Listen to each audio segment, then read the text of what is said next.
Varicose veins కి సరైన చికిత్స కోసం సంప్రదించండి ఎవిస్ హాస్పిటల్. నమస్తే రమగారు. నమస్తే జయ. రమగారు, సంకటహర చతుర్థి దీని యొక్క విశిష్టత, ఆ రోజు అసలు మనము ఆచరించాల్సిన విధి విధానాలు, ప్రత్యేకమైన పూజలు అందరూ చేసుకోవచ్చా, ఏంటి రమగారు అసలు? ఒకసారి మాట్లాడదాం జయ. మనం ప్రతి సంవత్సరం వినాయక చవితి అప్పుడు ఇది చెప్తూ ఉంటాం. సంకటహర చతుర్థి అంటే నెలకి 2 చవితులు వస్తాయి. మనం ఎట్లా వెళ్తాం, మన కాలం ఎలా నడుస్తుంది, మంది డేట్ల ప్రకారం పోతుంది. అవును, 1, 2, 3, 4 నుంచి 30 దాకా లేదా 31 దాకా, కొండవచ్చో 27, 28 దాకానే. అంతే అంతే. అయితే మన హిందూ దీని ప్రకారం, భారతీయ పాత విధానం ప్రకారం చాంద్రమానం నడుస్తుంది. ఈ చాంద్రమానం అంటే చంద్రుడి యొక్క కదలికలతో మన డే మారుతుంది అనమాట. తిథులు అంటాం వాటిని మనం. 28 ఇవి ఎట్లా పోతాయి? 28 కాదు, పోనీ 29, 30 చేసుకుందాం దాన్ని. పాడ్యం నుంచి మొదలు పెట్టుకుని పౌర్ణమి దాకా 15. ఓకే. అక్కడి నుంచి 16వ రోజు నుంచి మళ్ళీ పాడ్యం నుంచి మొదలు పెట్టుకుని అమావాస్య దాకా. ఓకే. ఇట్లా మన తిథులు నడుస్తూ ఉంటాయి. ఇందులో ప్రతి నెల 2 పాడ్యములు రావాలి, 2 విధియలు, 2 తదియలు, 2 చవితులు, 2 పంచములు, 2 షష్ఠులు, 2 సప్తములు, అన్ని 2 రావాలి.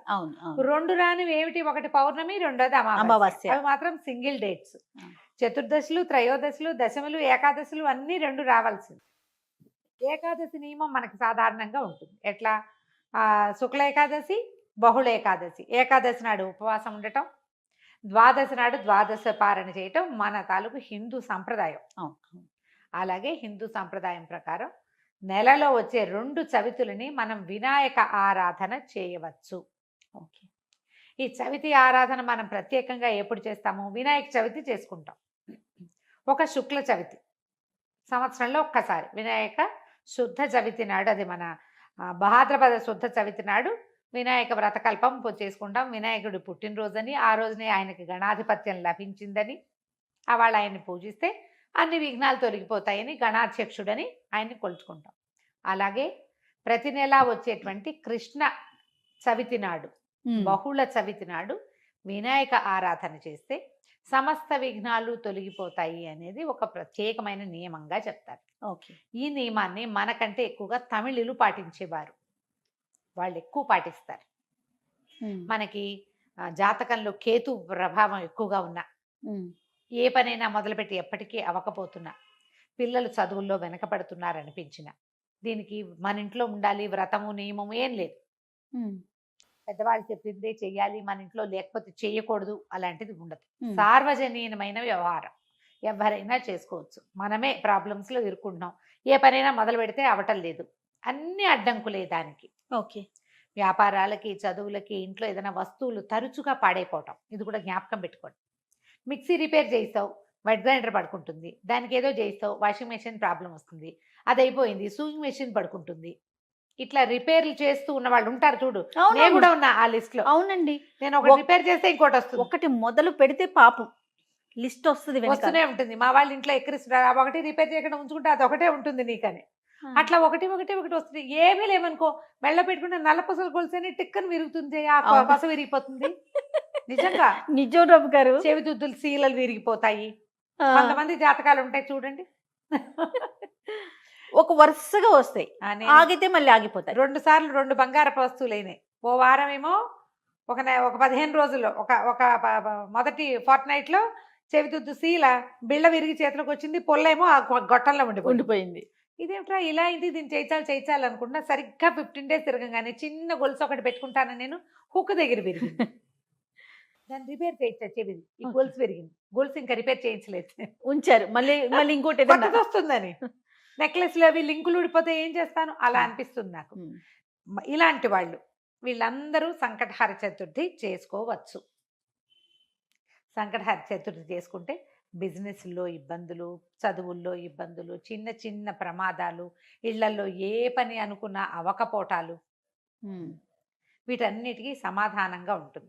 జాతకాల్లో అయితే మాత్రం కేతువు తాలూకు ప్రభావం ఉన్నప్పుడు, కేతువుతోటి ఇబ్బందులు పడుతున్నప్పుడు, గ్రహస్థితుల్లో కేతు ఉన్నప్పుడు కూడా మనం ఇది చేయమని చెప్తారు.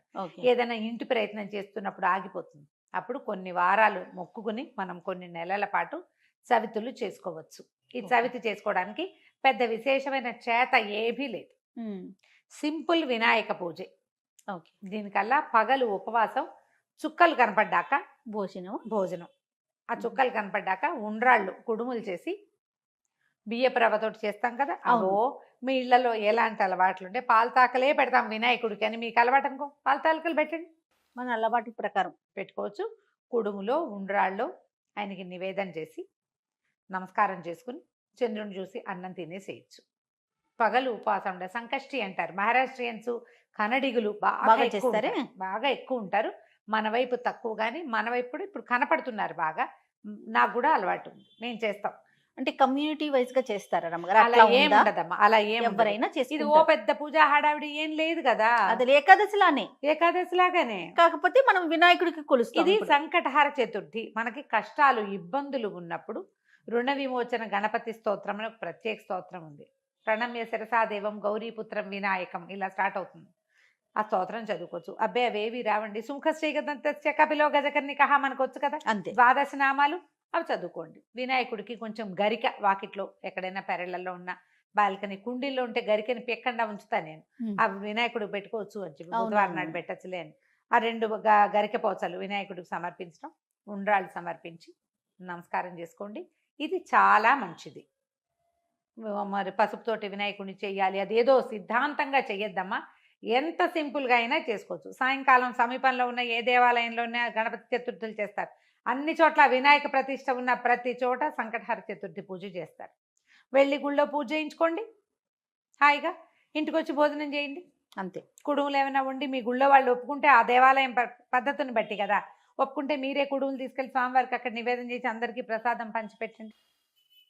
వినాయకుడికి వచ్చిన బెల్లం ముక్క నివేదన పెట్టడం ఒక అలవాటుగా చేసుకోండి. మనకి ఇలాంటి సమస్యలు ఉంటే కనుక తప్పకుండా కొంచెం బెల్లం నివేదన పెట్టడం, వినాయకుడి కోసం ఒక దీపారాధన చేయటం, దీపం పెట్టుకోవటం, దీపం పెట్టగానే వినాయకుడికి సంబంధించిన శ్లోకం చదువుకోవటం, ఓ బెల్లం ముక్క ఖచ్చితంగా, నువ్వు పళ్ళు పెట్టు పాలు పెట్టు అవి ఏమైనా పెట్టుకో, వినాయకుడికి బెల్లం ముక్క పెట్టాలి. ఇలా నివేదన పెడితే మనకి చాలా సమస్యలు తీరుతాయి. ఇప్పుడు నవంబర్ 1 వచ్చినట్టుంది. అవునండి, అంతేనా? అవును. ఆ ప్రతి నెల చూసుకోండి, క్యాలెండర్లో ఉంటుంది. మీరు ఈజీ మెథడ్ ఏంటి, క్యాలెండర్లో నోట్ చేసి పెట్టుకోండి. ఇందులో మళ్ళీ ఒక స్పెషల్ ఉంది. మంగళవారాలు గనక ఈ చతుర్థి వస్తే చాలా విశేషం. అంగారక చతుర్థి అంటారు దాన్ని. అది చాలా విశేషమైంది. అది ఎక్కువ సమస్యలు తీరుస్తుంది, ఇంకా ప్రాబ్లమ్స్ తీరుస్తుంది. దీనివల్ల బ్రహ్మాండం బదలైపోయి వారికి ఏదో వస్తుందని కాదు, కొన్ని జాతకపరమైన సమస్యలు తీరుతాయి. ఏ పనులు కానప్పుడు మనకు ఒక శాంతిగా ఉంటుంది. చికాకు తగ్గినా చాలు కదా అమ్మగారు, ఏదో వచ్చి మీద పడక్కర్లేదు. జస్ట్ మనకు ఉన్న ఆ చికాకు, ఆ బాధ, మనసు శాంతిగా ఉంటే అదే చాలు. అంతకంటే ఆటోమేటిక్ గా సమస్యలు పరిష్కారం అవుతాయి. అవును, అలా చేసుకోవచ్చు. మంగళవారం చతుర్థి వచ్చిందనుకో ఇంకా కంఫర్టబుల్గా ఉంటుంది. ఒక 40 చేయొచ్చు, ఇవి 40 చేయొచ్చు, 21 చేయొచ్చు, 5 నేను 7 లెక్క పెట్టుకుని కూడా చేస్తా. ప్రతి నెల సంకటహార చతుర్థి నాడు పొద్దున్నే మా అక్కయ్య నేను ఒకళ్ళు గుర్తు చేసుకుంటాం ఇవాళ చతుర్థి అని. ఓకే, జ్ఞాపకం చేసుకుని మా ఇద్దరికి అలవాటు ఉంది. నాకు కొంచెం వినాయక ఇవి కూడా ఎక్కువ కదా, ఎక్కువ శ్లోకాలు చదువుకుంటాను. నేను చిన్నప్పుడు చదువుకున్న తొండమున ఏకదంతమును కూడా చదువుతారు రోజు. నేను నాకు అది అలవాటు. ఎవరి అలవాట్లు వాళ్ళవి కదా, మీరు అలవాటు చేసుకోండి. ఏదైనా ఇలాంటి సమస్యలు ఉన్నప్పుడు ఇట్లా చేసుకోవచ్చు. ఇది కొన్నాళ్ళు చేసి మానేయచ్చా లాంటి ప్రశ్నలు వస్తాయి ఎంతసేపు. కొన్ని వారాలు నియమంగా పెట్టుకోండి, కొన్ని నెలలు, ప్రతి నెల సంకటహార చతుర్థి చేయాలి. 2 సార్లు సంవత్సరం 2 సార్లు వస్తుంది కదా. మీరు కృష్ణ చతుర్థి మామూలు చతుర్థి కూడా చేసుకోవచ్చు. లేదా నేను సంకష్టే చేస్తాను అంటే కనుక సంకష్టులు మాత్రమే చేసుకోవచ్చు, సంకటహార చతుర్థి మాత్రమే చేసుకోవచ్చు. ప్రతి నెల చేస్తే ఇప్పుడు సంవత్సరం చేద్దామని మొక్కున్నాం అనుకోండి, 12 అవుతాయి. ఒకవేళ మధ్యలో ఒక నెల పీరియడ్ వచ్చింది, ఆడవాళ్ళకి సమస్యలు వస్తాయి, ఇంకోసారి మళ్ళీ మొదలు పెట్టక్కర్లేదమ్మా, కంటిన్యూ చేసుకోవచ్చు. దీనికి మీరు ఈజీ మెథడ్ ఏంటంటే, ఇప్పుడు స్మార్ట్ ఫోన్లు వచ్చినాయి కాబట్టి స్మార్ట్ ఫోన్లో చూసుకుని పెట్టుకోండి డేట్లు. నేనైతే క్యాలెండర్లో రౌండ్ ఆఫ్ చేసి పెట్టుకుంటా ఇవాళ చతుర్థి అని. వాళ్ళు కూడా ఎర్ర వినాయకుడు బొమ్మ వేస్తుంటారు, అక్కడ వినాయకుడు బొమ్మ కనపడుతుంది, టీటీడీ వాళ్ళ దాంట్లో కనిపిస్తూ ఉంటుంది. సో గుర్తుపెట్టుకుని ఆ రోజున మీరు చేయవలసింది ఏంటి, వినాయకుడికి సంబంధించిన స్తోత్రం చదువుకోవటం, 2 గరిక పోచలు తెచ్చి వినాయకుడికి సమర్పించడం, కొంచెం కుడుములో ఏవైనా నివేదన చేయటం, పగలు ఉపవసించి చంద్రుడు కనపడ్డాక దండం పెట్టుకుని భోజనం చేయటం చేసి చూడండి. మీకు చాలా ఇబ్బందులు తొలుగుతాయి. పెద్ద విశేషంగా ఏదో మాత్రం కాదు, మంచిది. మీకు ప్రధానమైనది ఏంటంటే ఇబ్బందులు తొలుగుతున్నట్టు కనపడుతుంది కానీ. రైట్ అమ్మగారు, నమస్తే. నమస్తే. సుమన్ టీవీలో మీ పర్సనల్ అండ్ బిజినెస్ ప్రమోషన్స్ కోసం కింది నెంబర్కి కాంటాక్ట్ చేయండి.